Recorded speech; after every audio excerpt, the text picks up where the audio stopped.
الحمد لله الذي له ملك السماوات والأرض يحيي ويميت وهو على كل شيء قدير. هو الأول والآخر والظاهر والباطن وهو بكل شيء عليم. والصلاة والسلام على نبينا محمد الذي أرسله الله هاديا ومبشرا وداعيا إليه بإذنه وسراجا منيرا. أما بعد فإن خير الحديث كتاب الله وخير الهدي هدي محمد صلى الله عليه وسلم وشر الأمور محدثاتها وكل محدثة بدعة وكل بدعة ضلالة وكل ضلالة في النار. وبعد فأعوذ بالله من الشيطان الرجيم. يا أيها الذين آمنوا اتقوا الله حق تقاته ولا تموتن إلا وأنتم مسلمون. يا أيها الذين آمنوا اتقوا الله وقولوا قولا سديدا يصلح لكم أعمالكم ويغفر لكم ذنوبكم ومن يطع الله ورسوله فقد فاز فوزا عظيما. أما بعد فإن خير الحديث كتاب الله وخير الهدي هدي محمد صلى الله عليه وسلم وشر الأمور محدثاتها وكل محدثة بدعة وكل بدعة ضلالة وكل ضلالة في النار. وبعد فأعوذ بالله من الشيطان الرجيم. بسم الله الرحمن الرحيم. إن الله عنده علم الساعة وينزل الغيث ويعلم ما في الأرحام وما تدري نفس ماذا تكسب غدا وما تدري نفس بأي أرض تموت إن الله عليم خبير. وقال النبي صلى الله عليه وسلم كن في الدنيا كأنك غريب أو عابر السبيل إلى آخر الحديث. যাবতীয় প্রশংসা সেই মহান রব্বুল আলামিনের জন্য যে রব্বুল আলামিন ঘোষণা করেছেন আল্লাযী খালাকাল মাউতা ওয়াল হায়াতা লিয়াবলুয়াকুম আইয়ুকুম বিআহসানি আমাল। সেই সত্তা যার হাতেই সকল ক্ষমতা, যিনি জীবন ও মরণ সৃষ্টি করেছেন মানুষকে পরীক্ষা করার জন্য, তাদের আমলের পরীক্ষা। সেই মহান সৃষ্টিকর্তা আল্লাহর প্রশংসা আদায় করি। আমরা সবাই বলি আলহামদুলিল্লাহ। দুরূদ ও সালাম বর্ষিত হোক আমাদের প্রিয় নবীর প্রতি, যিনি ছিলেন কানা রাজুলান ওয়া বাশারান, একজন মানুষ ছিলেন, আদর্শ পুরুষ ছিলেন, নবী ছিলেন, রাসূল ছিলেন। একজন মানুষ হিসাবে সকল গুণ তার মধ্যে ছিল। তিনি আমাদের মতো চলতেন, ফিরতেন, সমাজে বসবাস করতেন, বাজারে যেতেন। তিনিও আমাদের মতন খেতেন, কথা বলতেন, সব কিছুই ছিল। তিনিও বিদায় নিয়েছেন প্রিয় নবী মুহাম্মদুর রাসূলুল্লাহ সাল্লাল্লাহু আলাইহি সাল্লামের প্রতি। আমরা মানব সৃষ্টির সূচনা থেকে আজ পর্যন্ত এক ইতিহাস, আর আরেকটি হচ্ছে নিজ চোখে বাস্তবে দেখা। অনেক সময় ইতিহাস সত্য বা মিথ্যা দুটোই হওয়ার সম্ভাবনা থাকে, আরবি ব্যাকরণের ভাষায় বলা হয় খবর। ইয়াকুনুল খবরু সাদিকান আও কাযিবান, হয় খবরটা সত্য হতে পারে, মিথ্যা হতে পারে। কিন্তু আজকের যে খবরটা আমরা উপস্থাপন করতে চাই, সেই খবরটা সুনিশ্চিতভাবে সত্য। এই ইতিহাসের সাথে আমাদের অপরিচিত এমন কেউ আছে, খুঁজে পাওয়া যাবে না। তথা মানব সৃষ্টির শুরু থেকে নিয়ে আজ পর্যন্ত এক ঐতিহাসিকভাবে যেমন সত্য, তেমনি বাহ্যিকভাবে এটাও সত্য।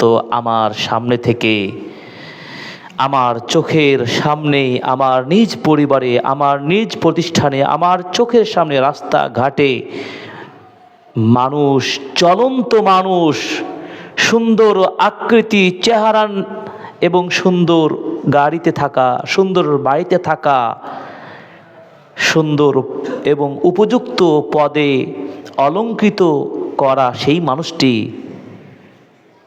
চোখের পলক ফেলার সময়টুকু পাওয়া যায় না, আমাদের মাঝ থেকে বিদায় নিয়ে চলে যায়। এই বিদায় নিয়ে চলে যাওয়া, এটি কি কোনো প্রমাণ লাগবে? এটাকে কোনো কি ইতিহাস দিয়ে আমাকে বোঝাতে হবে? যেটি আমার চোখের সামনে অহরহ অসংখ্য ঘটনা ঘটে। এর চাইতে আর কোনো সত্য ঘটনা আর হতে পারে না। সেই সত্য ঘটনার শিরোনামটা হচ্ছে আল মাউত, মৃত্যু।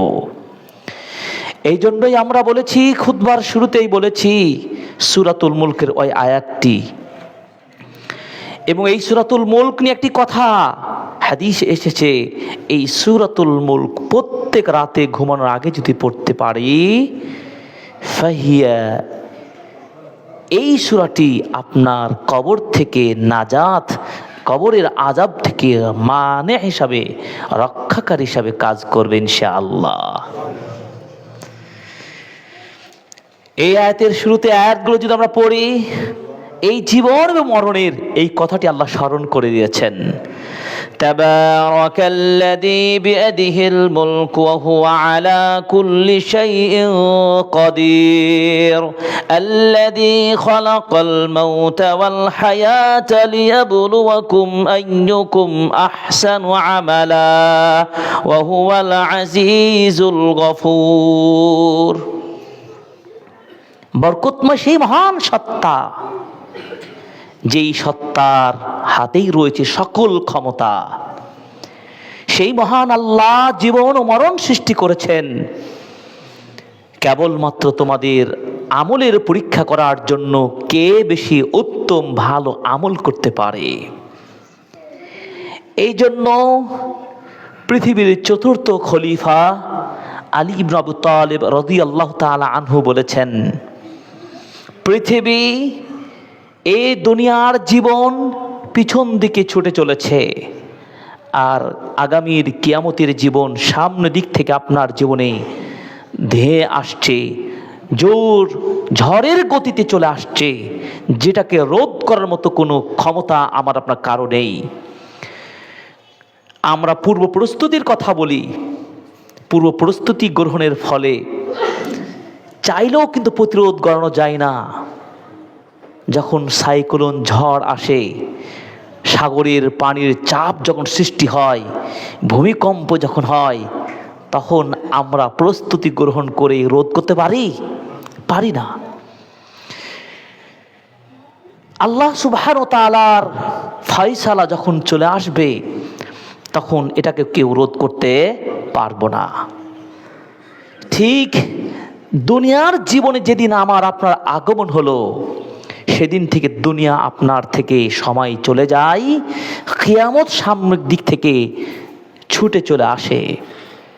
সুতরাং আলী ইবনে আবি তালিব রাদিয়াল্লাহু তাআলা আনহু তিনি ঘোষণা দিয়ে বললেন, হে পৃথিবীর মানুষেরা, আজকের দিনে আমরা যে কয়দিন বাঁচব, সেই কয়দিন হবে আমলের কাজ, আর আগামী দিন হবে হিসাবের খেলা।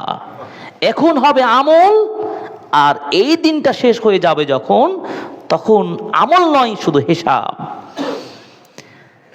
প্রিয় উপস্থিতি, যেহেতু আল্লাহ রাব্বুল আলামিন দুনিয়াতে শুধুমাত্র আমাদেরকে তার আমল মানে তার নির্দেশ, তার নবীর আদর্শ, তার ঘোষণা, তার দিন পালন করে প্রতিযোগিতায় কে বেশি অগ্রগামী হতে পারি, এই জন্যই তো কোরআনুল কারীমের আয়াতগুলো যদি তাদাব্বুর গবেষণা করি খুঁজে পাই, আল্লাহ তাআলা বলেছেন ওয়াসারিউ ইলা মাগফিরাতিম মির রাব্বিকুম, তোমরা ছুটে এসো তোমাদের রবের নিকটে, তোমাদের রবের কাছে ক্ষমার জন্য। এই কথা দ্বারা কি বোঝানো হয়? কাজ করতে গিয়ে আমাদের ভুল হবে, আমার কাজ দুই ধরনের কোন একটা হতে হবে, হয় রাইট বা রং, সঠিক অথবা সঠিক নয়। যেইটা সঠিক নয় হয় জেনে ভুল করছেন অথবা জানার অভাব রয়েছে। যে কোনো উপায়ে যে ভুল হয়, অন্যায় হয়, এর জন্য আমাকে ক্ষমা চাইতে হবে। আর যেটা আমার ভালো কাজ হবে সেটা তো ফলাফল আমি ভালো হিসাবে পাবো। তো আল্লাহ রাব্বুল আলামিন তিনি সেই মহান শক্তিধর সৃষ্টিকর্তা, পৃথিবীর কারো সাথে তার শক্তি তার জ্ঞানের সাথে তুলনা করা যাবে না। মনে রাখতে হবে আল্লাহ রাব্বুল আলামিন এমন 5টি বিষয়ের জ্ঞান রাখেন, যেই 5টি বিষয়ের জ্ঞান পৃথিবীর কোন মানুষ রাখতে পারে না। প্রত্যেকটা কথা মনোট রাখতে হবে। সূরা লোকমান আয়াত নম্বর 34 আল্লাহ পাক বলছেন ইন্নাল্লাহা ইনদাহু ইলমুস সাআতি ওয়া ইউনাজ্জিলুল গায়থা ওয়া ইয়ালামু মা ফিল আরহাম ওয়া মা তাজরি নাফসুম মাযা তাকসিবু গাদান ওয়া মা তাজরি নাফসুম বিআইয়ি আরদিন তামুত ইন্নাল্লাহা আলিমুন খাবীর।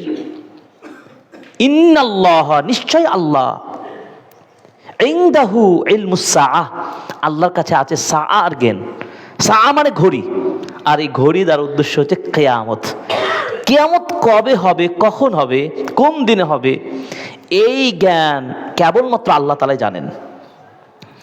এরপরে 1 নম্বর। 2 নম্বর কি? ওয়া ইউনাজ্জিলুল গায়থ, বৃষ্টি কখন কোথায়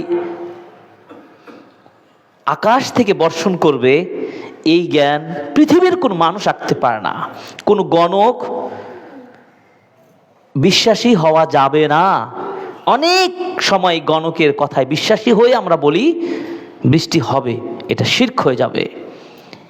কোন আকাশ থেকে কোন জমিনে কবে কোন সময় বৃষ্টি হবে এই জ্ঞানও কারো জানা নেই।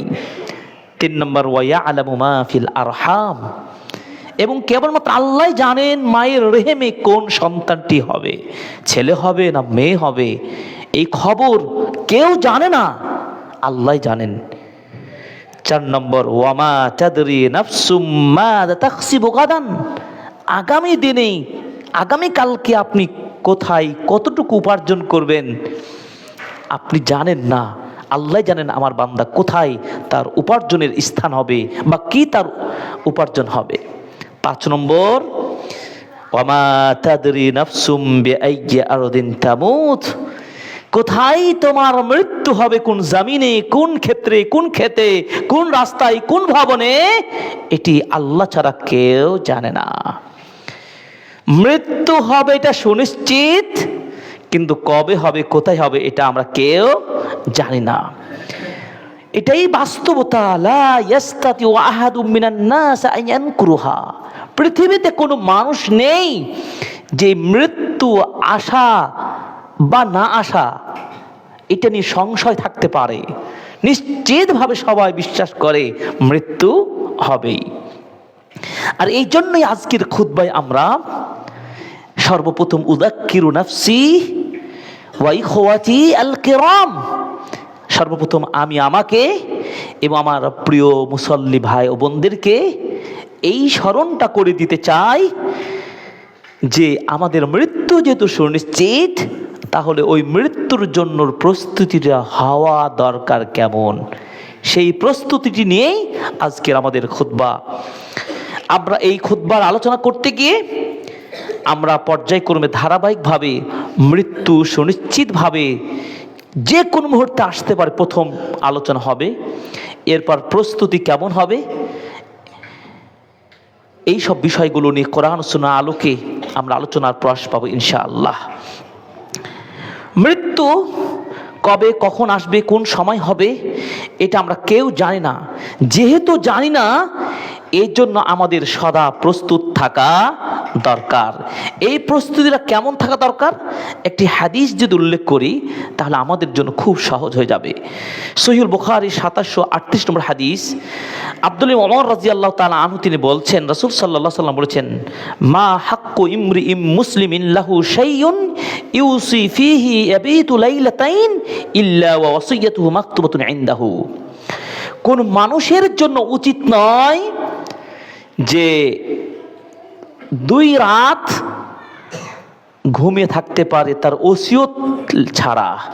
মানে কোন মানুষ, তার কোনো লেনদেন থাকতে পারে, তার কোনো গাইডলাইন্স থাকতে পারে, আর সেটা তার বিছানার বালিশের নিচে লিখে রাখবে না, এভাবে 2টা রাত অতিবাহিত করবে, এটা কোনো মানুষের জন্য উচিত নয়।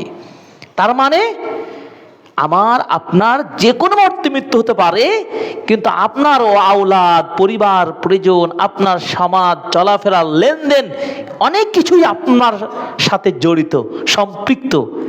সেটা কিছু বলার তো প্রয়োজন থাকবে। সেই জন্য আপনি অবশ্যই একটা কাগজে আপনার ফাইলে বালিশের নিচে লিখে রাখবেন। এই কাজটি ছাড়া কোনো মানুষ 2টা রাত অতিবাহিত করতে পারবে না। তার মানে উচিত নয়, মৃত্যু হবে।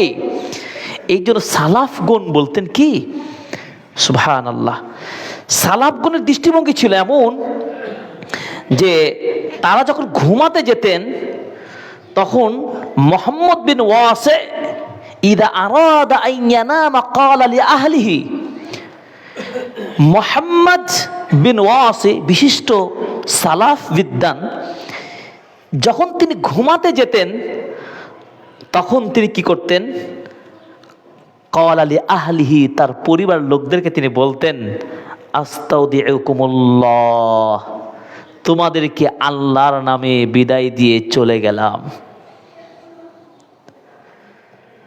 ফালাআল্লাহা আন তাকুনা মুনাইয়াতিল্লাতী লা আকুমু মিনহা, হতে পারে আজকের এই যে ঘুমিয়ে গেলাম, এই ঘুম থেকে আর ব্যাক করার সুযোগ আর থাকবে না, তাই তোমাদেরকে আল্লাহর নামে, আল্লাহর উপরে আস্থা রেখে বিদায় দিয়ে ঘুমিয়ে পড়লাম।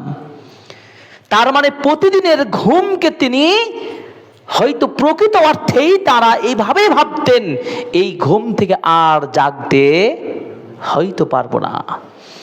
কারণ ঘুমন্ত মানুষ আর কোনো কথাও বলে না, আর দুনিয়াতে কি হলো তা দেখতেও পায় না, শুনতেও পায় না। মৃত মানুষ যখন মারা যায় তখন সে শুনতেও পায় না, দেখতেও পায় না, বুঝতেও পারে না।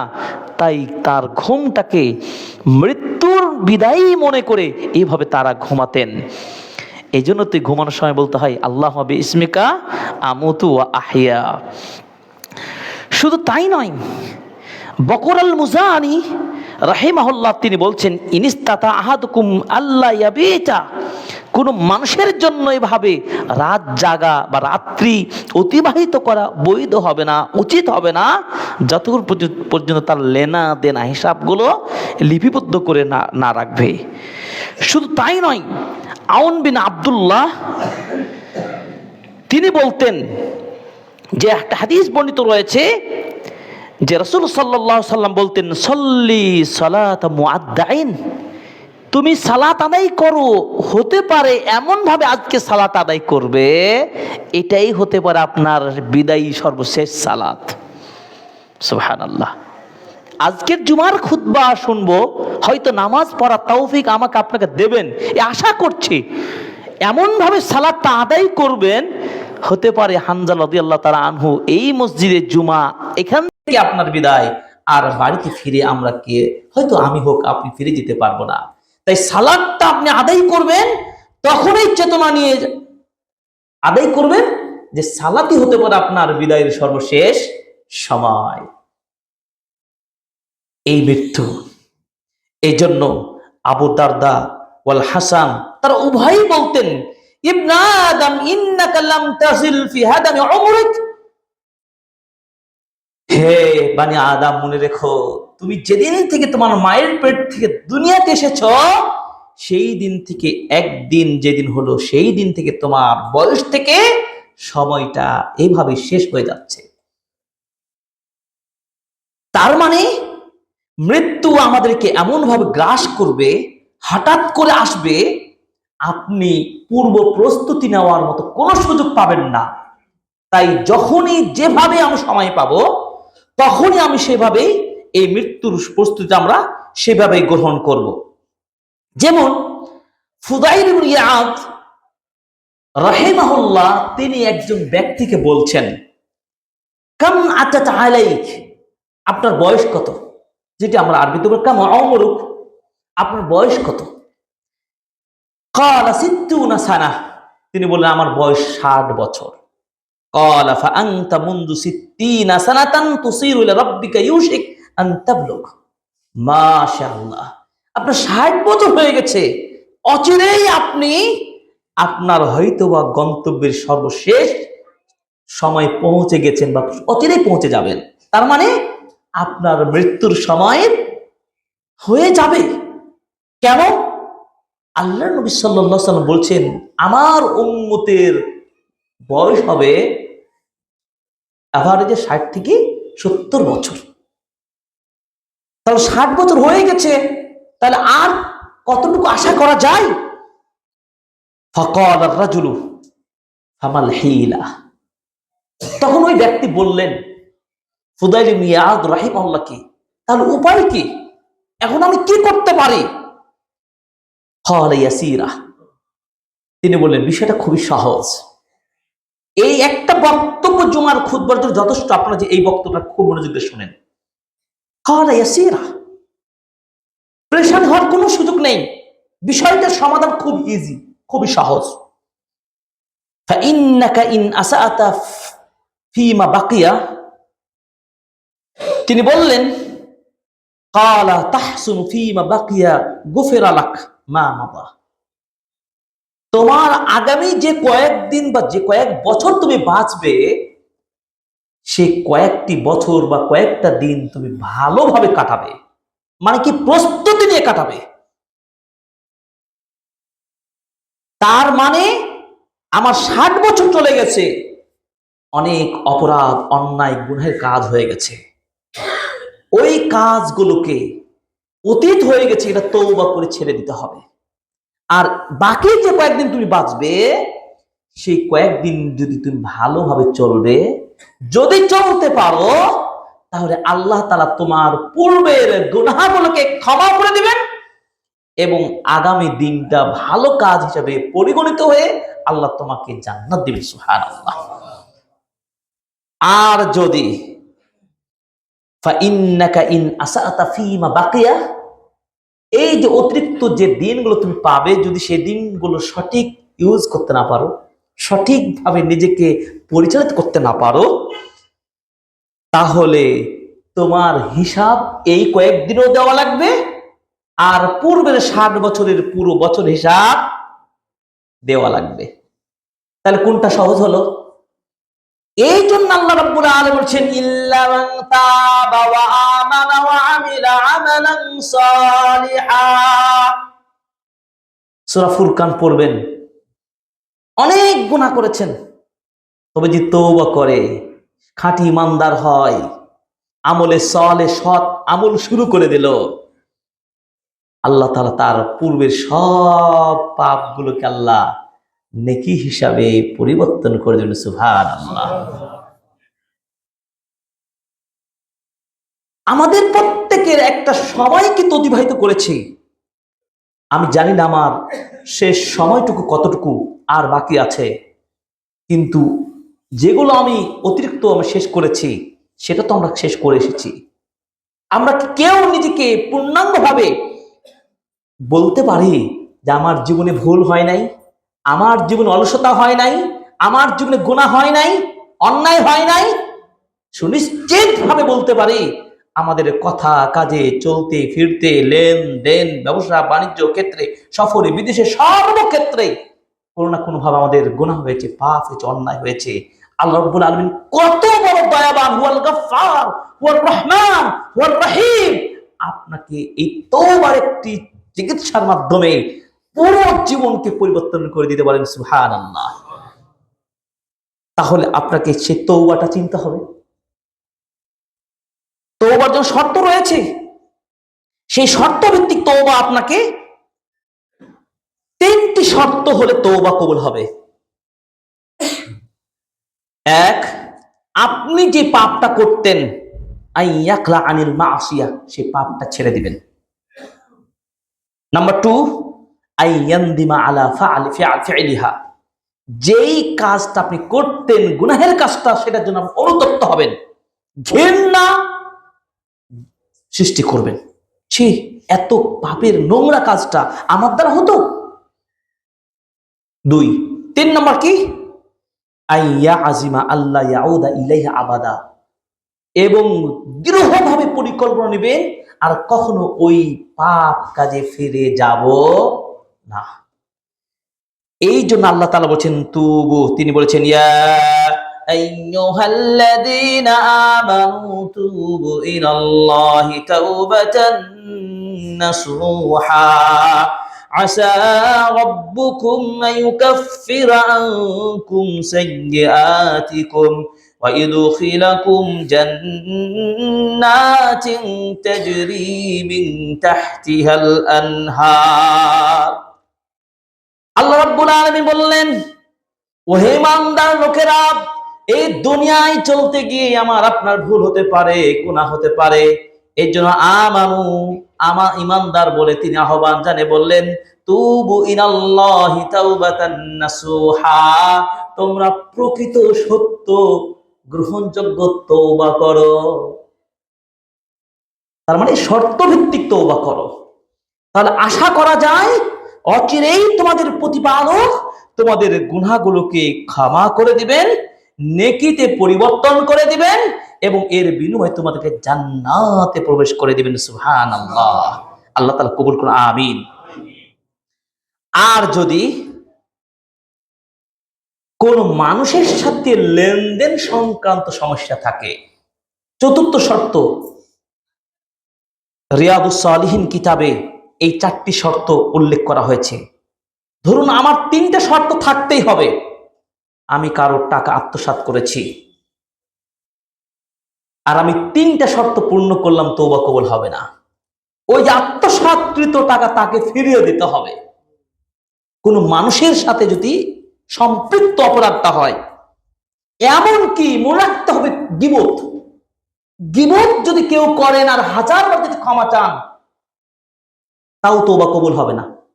গীবতের ক্ষেত্রে মাসআলাটা হলো কি, যে ব্যক্তির গীবত করেছেন আপনি, ধরুন আমি খালেদের গীবত করলাম, এই ঘোরা মজলিসে খুতবায় গীবত করলাম, আমি 1000 তওবা করি, আমার তওবা কবুল হবে না যতক্ষণ পর্যন্ত খালেদের কাছে গিয়ে আমি ক্ষমা না চাইব। প্রিয় ভাই, আমার অপরাধ, আমি অন্যায় করেছি, আপনার নামে আমি একটা গীবত করেছি আজকে খুতবায়, আমাকে আপনি ক্ষমা করে দিন। তিনি যদি ক্ষমা করেন আলহামদুলিল্লাহ। যদি তাকে না খুঁজে পাওয়া যায়, হয়তো তার মৃত্যু হয়েছে, এমন হতে পারে। যেই মজলিসে তার গীবত করেছি, অর্থাৎ এই যে খুতবা এখানে করেছি, এখানেই আমাকে উপস্থাপন করতে হবে আমি খালিদের নামে যে গীবতটা করেছি, এটি অন্যায় করেছি। আপনাদের সাক্ষী রেখে বলি, খালিদের নামে যে মিথ্যা অপপ্রচারটা করেছি, এটি সত্যিকারই ভুল ছিল, আমার পক্ষে অন্যায় ছিল, জুলুম করেছি, আমি ক্ষমা চাচ্ছি, আপনারা আমাকে ক্ষমা করে দিন। নিশ্চয় খালেদ একজন ভালো মানুষই ছিল, তার মানে সুনাম গাইতে হবে। তার দুর্নামটা যে করেছিলাম, সেই দুর্নামের জায়গা আমাকে ভালোটাকে তুলে ধরতে হবে। এই তওবা সংক্রান্ত বিষয়টা যেহেতু খুবই জরুরি, কেউ যদি খুব সহজে জান্নাত পেতে চায়, কেউ যদি খুব সহজে অপরাধ থেকে দিনের পথে ফিরে আসতে চায়, তাহলে এই 4টি শর্তের আপনি তালিম দিবেন, দুনিয়ার সকল খুতবা এখানেই শেষ হয়ে যাবে, আর কিছুই প্রয়োজন হবে না। কারণ আমাদের মধ্যে প্রত্যেকের মধ্যে টেনশন একটাই, আমি তো অনেক গুনাহগার, আল্লাহ হেদায়েত দেন আমি হেদায়েত পাবো, আমার হেদায়েত নাই। যখন হেদায়েত হবে তখন নামাজি হয়ে যাবে, এরকম সমাজের মানুষ নাই? হাজারো মানুষ পাবেন এই চেতনায় বিশ্বাসী, তার এই চেতনা ভ্রান্ত, অমূলক, মিথ্যা, ভিত্তিহীন এই বিশ্বাসকে ভাঙতে পারে একমাত্র ইসলামী এই তওবা পদ্ধতি। নতুন জীবন গড়ার সুযোগ করে দিতে পারে তওবা। আপনি যদি মনে করেন মৃত্যুর সময় এসে আপনি প্রস্তুতি গ্রহণ করবেন, এই প্রস্তুতি কোনো ফলাফল আপনি পাবেন না। পরীক্ষাকাল, আজকে প্রস্তুতি নেবেন, আপনি 500 পৃষ্ঠার পড়া ওই বই কভার করতে পারবেন না। আপনাকে 500 পৃষ্ঠার বই শেষ করার জন্য যে কয়দিন আপনার প্রস্তুতি নেওয়া দরকার ততদিন আপনাকে নিতে হতো, তাহলে তো আপনি সফল হবেন। আল্লাহ রাব্বুল আলামিন সূরা মুমিনুন 99 100 নম্বর আয়াতে বলছেন, খুবই চমৎকার ভাবে ঘোষণা বলছেন, হাত্তা ইযা জাআ আহাদাহুমুল মাউত قال رب ارجعوني لعلي أعمل صالحا فيما تركت كلا إنها كلمة هو قائلها ومن ورائهم برزخ إلى يوم يبعثون হাত্তা যখনই ইদা জা আহাদাহুমুল মাউত, কারো কাছে মৃত্যু যখন চলেই আসবে। কবে আসবে জানি? কখন আসবে জানি? তার মানে যতবার বলছি, যতবার শুনছি, ততবার ততক্ষণ রেডি, প্রস্তুত। মৃত্যু যখন হয়ে যাবে, ক্বালা রাব্বির জিউনি, অপরাধীরা বলবে আল্লাহ আমাকে আবার ফিরে দাও, আরেকটু সুযোগ দাও, লাআল্লি আ'মালু সালিহা, আমি একটু ভালো কাজ করে তোমার কাছে আবার ফিরে আসি, আমাকে সুযোগ দাও। কোনো সুযোগ দেওয়া হবে না।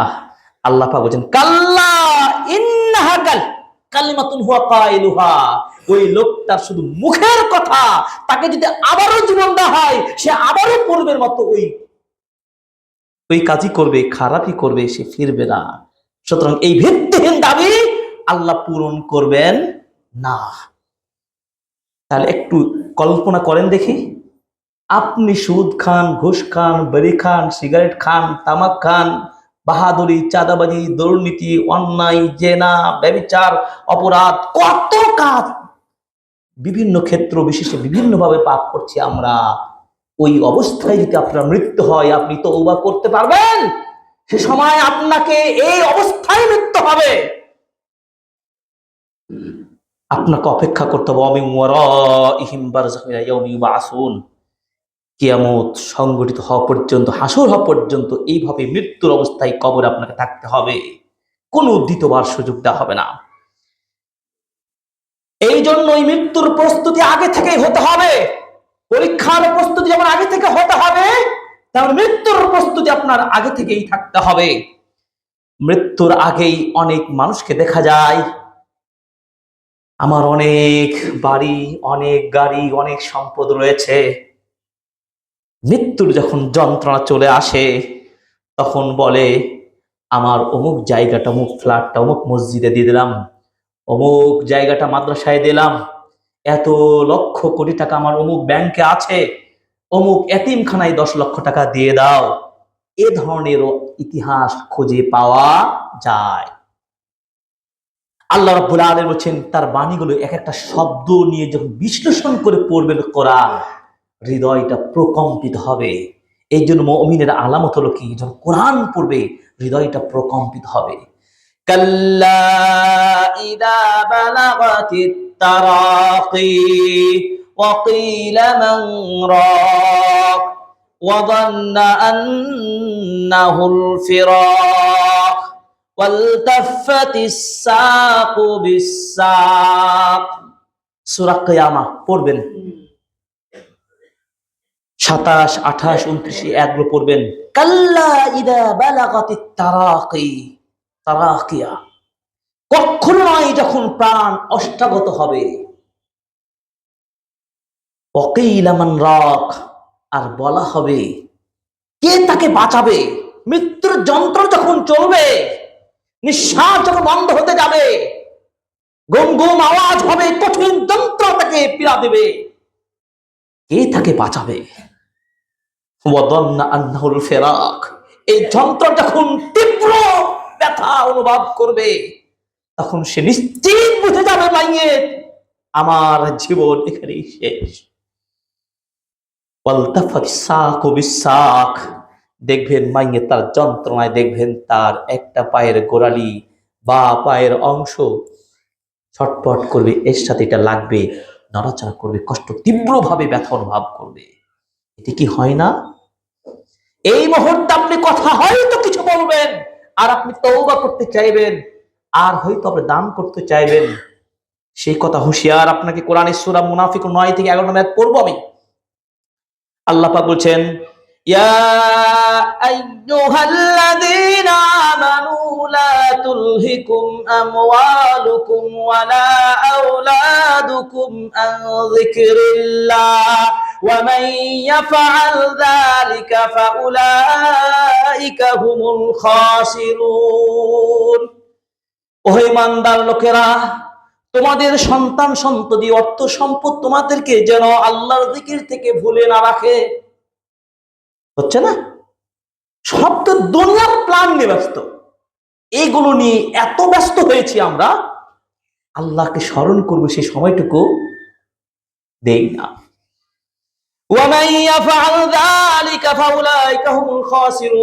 যারা এইভাবে দুনিয়ার ধন সম্পদ সন্তান নিয়ে ব্যস্ত থাকবে, আল্লাহ জিকিরকে সময় দেবে না, আল্লাহ পাক সার্টিফিকেট দিয়ে বললেন তারাই হলো খাসির।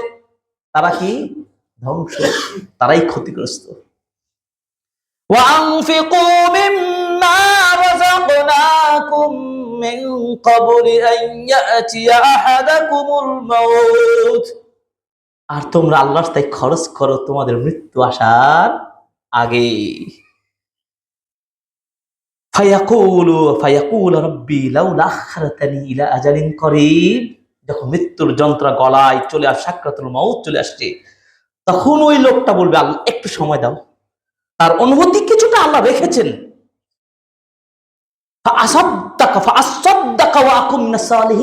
আমি কি সাদাকা করি আর আমি ভালো মানুষ হয়ে যাই, সৎ মানুষ হয়ে যাই, দেওয়া হবে।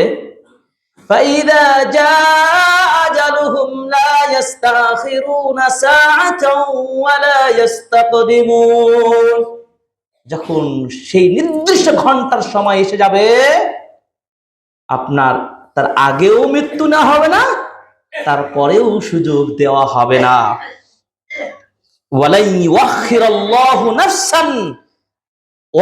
কখনোই আল্লাহ একটা ব্যক্তিকে, নফসকে, সুযোগটাকে বিলম্ব করা হবে না। পড়বেন ইদা যা আজালুহা, যখন তার টাইম চলে আসবে।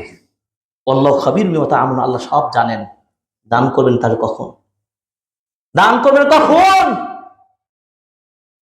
তাত্তাকুন্নার ওয়ালাউ বিশিক্কি তামরাতিন, পৃথিবীর মানুষ, জাহান্নামের আযাব থেকে নিজে বাঁচার জন্য খেজুরের একটা অংশ হলেও দান করে, সাদাকা করে জাহান্নাম থেকে বাঁচাও। সুযোগ নেই আমাদের? পয়সা নেই? অবশ্যই আছে, আলহামদুলিল্লাহ। যেই যেই জায়গাগুলো প্রয়োজন বেশি, গত সপ্তাহে ডক্টর আব্দুল কাফি আল মাদানী বলছিলেন কোথায় সাদাকা করবে, উত্তম সাদাকা যেই জায়গায় প্রয়োজনটা বেশি। প্রসঙ্গত দেখুন, ঢাকার বুকে অনেকগুলো মসজিদ হয়েছে। এই পুরো মোহাম্মদপুরে একটি মসজিদ আল হানজাল রাদিয়াল্লাহু তাআলা আনহু মসজিদ। আপনাদের কাছে গত জুমায় আমি খুতবায় ভিডিওতে দেখলাম আবেদন করা হয়েছে, লক্ষ লক্ষ টাকা খরচ হয়েছে, মসজিদটা পরিচালনা করছেন, উপরে কাজ চলছে। সামান্য 2 জুমা মিলে আমি একটা খোঁজ নিয়ে যা জানলাম, একটা জুমায় 11,000, আর একটা জুমাতে প্রায় 30 বা 33,000 টাকা এটা উঠেছে, আর খরচ লক্ষ লক্ষ টাকা হচ্ছে। এই জায়গাটা, এই কাজগুলো কার জন্য করা হচ্ছে? আল্লাহর জন্য করা হচ্ছে। আর আমাকে যেন দ্বিতীয় শব্দ বলতে না হয়, আমি সহ সকলে যেন অংশগ্রহণ করতে পারি। আল্লাহ তৌফিক দান করুন, আমিন। উত্তম সাদাকা ফাআখফাহা, গোপনে করা, করে দেন। হতে পারে আজকের বক্তব্য বললাম যে হাজার বক্তব্য শুনেছেন, ব্যতিক্রম আপনাকে মনে করতে হবে। এই খুতবা বক্তব্য থেকে যদি নিজেকে পরিবর্তন করতে আমরা না পারি, তাহলে আমাদের খুতবা শোনাই হবে, শুধু শোনাই হবে, কিন্তু কাজের কাজ হচ্ছে না। আল্লাহ তাআলা আমাদের জন্য সহজ করুন, আমিন। দেখুন তো দুনিয়ার জীবনটা কেমন। আব্দুল ওমর রাদিয়াল্লাহু তাআলা আনহু তিনি বলছেন, আল্লাহর নবী আমার কাঁধের উপরে মানকাবি, আমার কাঁধে হাত রেখে বললেন, এই আব্দুল্লাহ, কুন ফিদ দুনিয়া কাআন্নাকা গারীবুন আও আবিরুস সাবিল, দুনিয়াতে তুমি জীবন যাপন করো যেন একজন গরীবের মতো অথবা সাবিলের মতো। গরীব মানে কি? ভিন্ন দেশে ফরেনার, ভিন্ন দেশে আপনি ভিজিট করতে গেছেন, সেখানে কি আপনি সকল সুযোগ সুবিধা পাবেন? আপনার বাড়িতে, আপনার স্বদেশে যে সুযোগ সুবিধা পান, যেভাবে আপনাকে চেনে, মোহাম্মদপুরে আপনি ঘোষণা দিলে আপনার আশেপাশে অনেক লোক আপনার চলে আসবে। কিন্তু আপনি যে মালয়েশিয়া যান, চীন, জাপান যান, ঠিক ওই জায়গায় যে সংকটে আপনি পড়েন, বিদেশে যে সংকটে পড়েন, যে কষ্ট অনুভব করবেন, সেই কষ্ট দুঃখ নেওয়া যেমন মুসাফির ব্যক্তি ভাবে, ঠিক এমন কষ্ট, কঠিন এবং বিপদ নিয়েই দুনিয়াতে জীবন যাপন করো। এত সুখ, লোভ, লালসা নিয়ে চিন্তা করো না। কাকে বলছেন? ওমর রাদিয়াল্লাহু তাআলা, আব্দুল ওমর বললো, অথবা তুমি একজন মুসাফিরের মতো। এই যে আমি একটা লং জার্নি করে আসলাম একটা জায়গায়, এখানে আমি যতটুকু সুবিধা পাবো, আমার নিজ বাড়ির মতো সুবিধা পাবো? মুসাফির কখনো মুসাফির সেই সুবিধা পাবে না। তার মানে সাদা সিধা একেবারে নরমাল, এই দুইটা কন্ডিশনের মধ্যে লাইফ স্টাইলটাকে সাজাতে হবে। এর জন্য দেখবেন অনেক বৃত্তশালী মানুষ, কিন্তু তার চলার গতি একদম অসহায়ের মতো চলে। তাই বলে একেবারে ফকির অসহায় পাওয়া যাবে না, সেটা তার ব্যক্তি তাকওয়ার উপর ডিপেন্ড করবে। অনেকেই মনে করেন আমার অনেক আছে তাই আমি ছিঁড়ে পোশাক পরবো, তা নয়। আর তাকওয়া হাউনা নবীজি বলেছেন, কারণ প্রত্যেকটা ভক্ত ব্যালেন্স থাকতে হবে। অনেকে মনে করেন না আমি অত ভালো পোশাক পরবো না, কি বলে নর্মাল পোশাকটাই পরি, আমার অনেক গাড়ি বাড়ি আর পয়সা আছে। আপনি সৌন্দর্য প্রকাশ করবেন আল্লাহকে, ইন্নাল্লাহ জামিল ইউহিব্বুল জামাল, আল্লাহ সৌন্দর্যকে ভালোবাসেন। নিয়ামতের শুকরিয়া আদায় করবেন, সেটা করবেন, কিন্তু সেটা অতিরিক্ত নাই। ওয়ালা তুবাযজির তাবযীরা, অপচয় চলবে না, অতিরিক্ত চলবে না, অনেক মূলনীতি রয়েছে, আমি সেদিকে যাচ্ছি না। এরপর তিনি বললেন কি? তিনি বললেন, আব্দুল ওমর রাদিয়াল্লাহু তাআলা আনহু বলছেন, ইদা আমসাইতা ফালা তানতাজিরিস সাবাহ, যখন তুমি সন্ধ্যা করবে সকালের আশা করো না, আর যখন তুমি সকাল করবে সন্ধ্যার আশা করো না। তার মানে আমাদের টাইমটা কত শর্ট, কত ছোট্ট সময়। আপনাকে এইভাবে জীবনটাকে ভাবতে হবে। যদি এভাবে ভাবে, তাহলে তুলুল আমাল, দীর্ঘ প্রত্যাশা, দীর্ঘ চাওয়ার চাহিদাটা কমবে না? কমবে না? কমে যাবে। এই জন্য ইমাম আহমদ বিন হাম্বল রাহিমাহুল্লাহ তিনি বলছেন, আইয়ু শাইইন আযহুদ ফিদ দুনিয়া, দুনিয়াতে কোন জিনিসটাকে জুহুদ বলা হয়, মানে দুনিয়া ত্যাগী মানুষ কাকে বলা হবে? তিনি বললেন, কসরুল আমাল, কেউ যদি বলে দুনিয়া প্রেমী আমি নয়, দুনিয়ার প্রতি আসক্ত নই, তাহলে তার মধ্যে এই গুণ থাকতে হবে। ইমাম আহমদ বিন হাম্বল রাহিমাহুল্লাহ বললেন, 243 হিজরিতে যার মৃত্যু, চতুর্থ ইমাম, তিনি বলছেন কসরুল আমাল, প্রত্যাশাটাকে খাটো করতে হবে, চাওয়াটাকে, প্রত্যাশাটাকে, লোভনীয় এই চাহিদার দুনিয়াটাকে ছোট করে দেখতে হবে। কেন? তিনি বললেন, ইদা আসবাহা, যখন তুমি সকাল করবে সন্ধ্যার আশা করো না। এটাকে তিনি বললেন। এই জন্য আল্লাহ রাব্বুল আলামিন কোরআনে বলেছেন, ইয়া কওমি ইন্নামা হাযিহিল হায়াতুদ দুনিয়া মাতা ওয়া ইন্নাল আখিরাতা হিয়া দারুল করার। তিনি বললেন কি? আল্লাহ পাক বলছেন, হে আমার সম্প্রদায়ের লোকেরা, ইন্নামা হাযিহিল হায়াতুদ দুনিয়া, নিশ্চয় এই দুনিয়ার জীবনটা মাতা, একটা সামান্য সময়ের ভোগ্যের জায়গা। খাও দাও, সময়টা শেষ, আর কিছু করা যাবে, এখানে স্থায়ী হওয়া যাবে। ওয়া ইন্নাল আখিরাতা হিয়া দারুল করার, স্থায়ী জীবন হচ্ছে পরকাল। তাহলে দুনিয়া এবং পরকালের পরিচয়টা কি? দুনিয়ার জীবন হচ্ছে কি ক্ষণস্থায়ী, শেষ হয়ে যাবে, আর পরকালটা হবে দারুল কারার, স্থায়ী জীবন, যেখান থেকে কোনো ফিরে আসার সুযোগ নেই। বাল তুসিরুনাল হায়াতাদ দুনিয়া ওয়াল আখিরাতু খায়রুন ওয়া আবকা। ওই পৃথিবীর মানুষ, তোমরা দুনিয়ার জীবনকে তোমরা প্রাধান্য দাও, অথচ পরকালের জীবনটা হলো কি স্থায়ী এবং স্থায়ী জীবন, উত্তম জীবন। এই জন্য প্রিয় নবী সাল্লাল্লাহু আলাইহি সাল্লাম তিনি একদিন বলছেন, মালি ওয়ালিদ দুনিয়া ইন্নামা মাসালি ওয়া মাসালুদ দুনিয়া কামিসলি রাকিব। দুনিয়ার কি, দুনিয়ার এত ক্ষমতা, এত অর্থ, এত কি, এগুলো কোনো মূল্য নেই আমার কাছে। জেনে রাখো দুনিয়ার মূল্যটা কতটুকু জানো? একজন আরোহী ব্যক্তির মতো। ওই লোকটা যখন সফর করতে করতে ক্লান্ত হয়ে পড়লো, একটা গাছের নিচে বা কোন একটা জায়গায় সামান্য সময় বিশ্রাম গ্রহণ করলো। কালা ফি যিল্লি শাজারাতিন, একটা গাছের নিচে কাইলো নিল।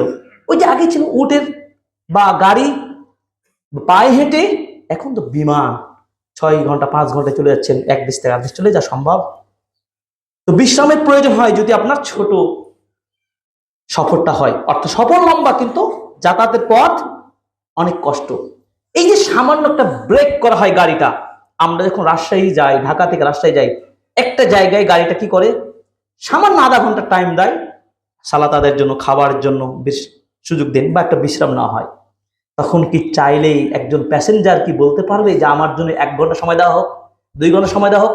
এই দুনিয়ার ক্যালকুলেশনটা এত সহজ, তার জন্য ওয়েট করবে না। এই যে সামান্য সময় রেস্ট গ্রহণ করলেন, এটাই হলো দুনিয়া। আর আপনার গন্তব্যে চলে যাবেন পরকাল, সেটাই হচ্ছে পরকাল। নবীজি সাল্লাল্লাহু আলাইহি ওয়াসাল্লাম এইভাবে মূল্যায়ন করেছেন। আসুন, এই জন্য সহিহুল জামি কিতাবের 1077 নম্বর হাদিসটি খুব ভালো করে মেমোরিতে মনে রাখতে হবে। আব্দুল্লাহ ইবনে আব্বাস রাদিয়াল্লাহু তাআলা আনহু বলছেন, রাসূল সাল্লাল্লাহু আলাইহি ওয়াসাল্লাম একদিন উপদেশ দিয়ে বলছেন, ইগতানিব খামসান ক্বাবলা খামসিন, 5টা বিষয়ে তোমাদেরকে নসিহত করব, এই 5টা বিষয়কে তোমরা গনিমত হিসেবে মনে করবে। 1, শাবাবা ক্বাবলা হারামিক, যৌবন সময়কে কাজে লাগাতে হবে। আমাদের মধ্যে অনেক যুবক রয়েছে, আমি সহ আপনার সবাই যারা যুবক, বৃদ্ধ হওয়ার আগে যৌবন সময়ের কাজ বেশি কাজে লাগাতে হবে। আমি ব্যাখ্যা করবো না, সময় শেষ। 2 নম্বর, ওয়াসিহহাতাকা ক্বাবলা সাকামিক, অসুস্থ হওয়ার আগে সুস্থতাকে মূল্যায়ন করুন। সুস্থ থেকে কি করতে হয় সেটা বুঝে নিতে হবে। 3 নম্বর, ওয়াগিনাকা ক্বাবলা ফাকরিক, অভাবী হওয়ার আগে ধনাঢ্যটাকে কাজে লাগান। ওই যে বলেছি, আমি বলবো না, আপনি দান করেন। কোথায় করতে হবে এটা আপনার ঘোষণা পেয়েছেন, করে ফেলবেন। আজকে আমি একটু দেখতে চাই আল্লাহ যেন আমাদেরকে কবুল করেন। আমি নিয়ত করুন, নিয়ত করুন, নামাজের পরে আপনারা সেটা করে ফেলবেন ইনশাআল্লাহ। অথবা আপনারা কথা দিয়ে যাবেন, আপনার হাতে তাৎক্ষণিক করতে পারে, আপনি কর্তৃপক্ষের সাথে কথা বলবেন।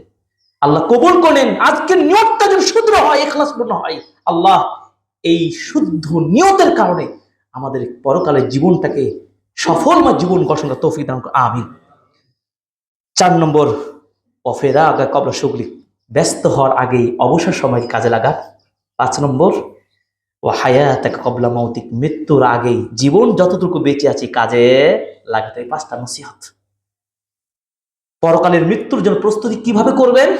1 নম্বর, আল্লাহ যে ফরজ বিধানগুলো দিয়েছেন প্রত্যেক মুসলিম নরনারীর পরে ফরজগুলো পালন করতেই হবে, কোনো কম্প্রোমাইজ চলবে না। ফরজ সালাত 10 বছর হয়েছে, আপনার ছেলে মেয়ে নাতি পুতি সকলকে পড়তে হবে। আপনি স্কুলের একজন গার্জিয়ান ও প্রিন্সিপাল হেড, আপনার ছাত্র ছাত্রীর জন্য বাধ্যতামূলক সালাত আদায় করে, এটা প্রিন্সিপালকে সেই ক্ষমতা দিতে হবে, দেশের সরকারকে ব্যবস্থা নিতে হবে।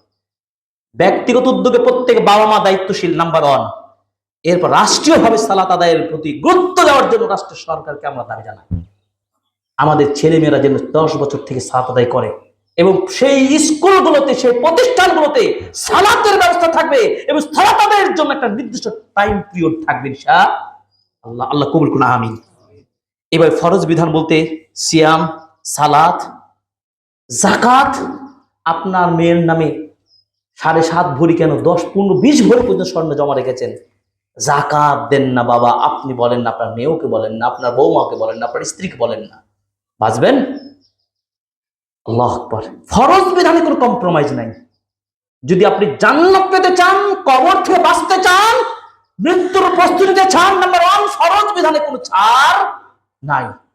তার মানে অন্তত পক্ষে মৌলিক ভাবে 5 ওয়াক্ত সালাত অবশ্যই আদায় করতে হবে, 1 মাসের ফরজ সিয়াম অবশ্যই আদায় করতে হবে, যাকাত হলে যাকাত দিতেই হবে, ঈমান তো আছেই। আর হজ সামর্থ্য থাকলে অবশ্যই হজ করবেন। আমি সংক্ষেপ করে যাচ্ছি। সাথে সাথে ইত্তেবা সুন্নাহ, নবী সাল্লাল্লাহু আলাইহি ওয়াসাল্লামের পূর্ণ অনুসরণকারী একজন মুসলিম, খাঁটি ঈমানদার সুন্নাহ প্রেমিক মুসলিম হতে হবে। আপনার পক্ষে যাবে কি বিপক্ষে যাবে এটা বড় বিষয় নয়। ইসলামের কার্যবিধান যেখানে ঘোষণা হয়ে যাবে, নবীর ফয়সালা যেখানে আসবে, সেটাকে আপনি অকপটে মেনে নিতে হবে। সূরা আহজাব 36 নম্বর আয়াতে সে কথাই বলা হয়েছে, সূরাতুন নিসায় বলা হয়েছে। সুতরাং সুন্নাহ প্রেমী হবেন। 2 নম্বর, আল ইখতার মিন যিকরিল মাউত, মৃত্যুকে প্রচুর স্মরণ করবেন। মৃত্যুর প্রস্তুতির 2 নম্বর কি উপায়? মরণকে প্রচুর স্মরণ করবেন। হাদিস, আনাস বিন মালিক রাদিয়াল্লাহু তাআলা আনহু বলছেন, রাসূল সাল্লাল্লাহু আলাইহি ওয়াসাল্লাম বলেছেন, কুনতু নাহাইতুকুম আন জিয়ারাতিল কুবুর, আমি তোমাদেরকে কবর জিয়ারত করতে আগে নিষেধ করেছিলাম। পরে নবীজি বললেন, ফা আল্লাহ ফাজুরুহা, এখন তো তোমরা কবর জিয়ারত করো। কেন কবর জিয়ারত করবেন? তাই বলে ওই ঈদের দিন শুধু খাস করে কবর জিয়ারত করা বেদাত চলবে না। জুমার দিনে শুধু যাবেন, এটা সম্পূর্ণ এই নীতি চেঞ্জ করতে হবে। আপনার যখন সুযোগ আছে, আজকেও যান, কালকেও যান, যখনই সুযোগ থাকবে আপনি কবর বেশি বেশি জিয়ারত করবেন। নবীজি বলেন, কবর জিয়ারত করে লাভ কি? ইয়ারকুল কলব, অন্তরটাকে নরম করবে। 1, ওয়াতাদমাউল আইন, চোখ দিয়ে অশ্রু ঝরাবে। 3, ওয়াতাযাক্কিরুল আখিরাহ, পরকালটা মনে আসবে। সুবহানাল্লাহ। আসুন, প্রিয় বাবা মা আমাদের মারা গেছেন, আমাদের সন্তান চলে গেছে, আত্মীয় স্বজন গেছেন, প্রতিবেশী গেছেন, কবরে যান। মৃত্যুটাকে সাকসেসফুল মৃত্যু যেন হয়, পরকাল মুখী যেন মৃত্যু হয় আমার, এই জন্য তো কবর জিয়ারত করতে হবে, লাভ আমার। এই জন্য আবু দারদা বলছেন, আবু হুরায়রা রাদিয়াল্লাহু তাআলা আনহু বলেন, রাসূল সাল্লাল্লাহু আলাইহি ওয়াসাল্লাম বলেছেন, আকসিরু যিকরা হাযিল লাযযাতাল মাউত, তোমরা বেশি বেশি ওই মৃত্যুকে স্মরণ করো যে মৃত্যু মানুষের আশা নেশা সব ধ্বংস করে দিতে পারে। মৃত্যু আসলে আর কোনো চলবে? গাড়ি বাড়ি টাকা পয়সা খাওয়া দাওয়া চলবে? সব শেষ হয়ে যাবে। মৃত্যু স্মরণ করতে বলা হয়েছে। আবু দারদা রাদিয়াল্লাহু তাআলা বলেছেন, মান আকসারা মিন যিকরিল মাউত, যে ব্যক্তি মৃত্যুকে বেশি স্মরণ করবে, আল্লাহ হাসাদুহু, তার হিংসাটা কমে যাবে। যখন মৃত্যুর কথা মানে মাথায় মগজে থাকবে, তখন আর অন্যের প্রতি হিংসা করার সময় থাকবে আমার। আল্লাহু আকবার। ওয়া কাল্লা ফারহুহু, এবং তার আনন্দটাও কমে যাবে। কত চমৎকার কথা, চিন্তা করেন, আনন্দ কমে যাবে। তার মানে যেই গতিহীন ভাবে, যে গতিশীল নেই, আপনি মোটরসাইকেল ড্রাইভ করছেন, আপনার ছেলে, আপনি করছেন, আপনি দেখছেন, কিছু বলেন না, আপনার ছেলের অ্যাক্সিডেন্টের কারণে আরো 2 জনের অ্যাক্সিডেন্ট হচ্ছে, কি আনন্দ! ঠিক ঘৃণা জানা এইসব যুবকদেরকে দেখে, যারা এইভাবে লাগামহীন ভাবে গাড়ি চালিয়ে পথচারী মানুষের ক্ষতি করে, নিজের জীবন ক্ষতি করে, সম্পদ, দেশের রাষ্ট্রের সম্পদ নষ্ট করে। এই আনন্দ, মৃত্যু যদি থাকতো, স্মরণ থাকতো, এই আনন্দ করতে পারতো না।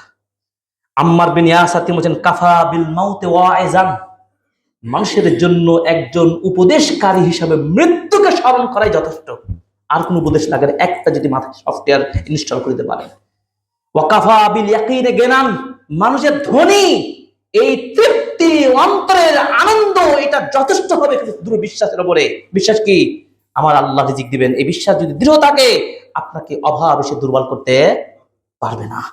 3 নম্বর, ওয়াকাফা বিল ইবাদাত শুগলান, যখন আপনি ইবাদতে থাকবেন, তখন ব্যস্ততায় আপনাকে আনন্দের সাথে ব্যস্ততাকে আপনি সময়টা কাটাতে পারবেন। একজন মহিলা এসে আয়েশা রাদিয়াল্লাহু তাআলা আনহার নিকট বললেন, উম্মুল মুমিনিন, আমাকে পরামর্শ দিন, আমার মনটা খুব শক্ত, চোখ দিয়ে কান্না আসে না। তিনি বললেন, পরামর্শ কি দিলেন? আকসিরি মিন যিকরিল মাউত, তুমি মৃত্যু বেশি স্মরণ করো। সেই মহিলা বাড়িতে গিয়ে সেদিন থেকে মৃত্যু বেশি স্মরণ করা শুরু করলেন। সত্যি তার মনটা নরম হয়ে গেল, পরকালমুখী হয়ে গেল, ভালো কাজের দিকে অগ্রগামী হয়ে গেল। তখন আয়েশা রাদিয়াল্লাহু তাআলা আনহাকে থ্যাঙ্কস জানাতে আসলেন, শাকারতুল্লাহ, আপনাকে ধন্যবাদ জানাই, আপনার পরামর্শ পেয়ে আমি সত্যি আমার মনটাকে পরিবর্তন করতে পেরেছি। চিন্তা করতে পারেন, মৃত্যুকে স্মরণ করে মনটা পরিবর্তিত হয় কিভাবে? কাবাল আহবার তিনি বলছেন, মিন যিকরিল মাউত হানাত আলাইহিল মাসাইব, কেউ যদি মৃত্যুকে স্মরণ করতে পারে, দুনিয়ার যতই মুসিবত আসুক, সব মুসিবত তার কাছে নাথিং, একেবারে নগণ্য মনে হয়ে যাবে। মৃত্যুর চেয়ে তার কোন বিপদ হতে পারে? আপনার একটা পা ভেঙে গেছে, তাও তো বেঁচে আছেন।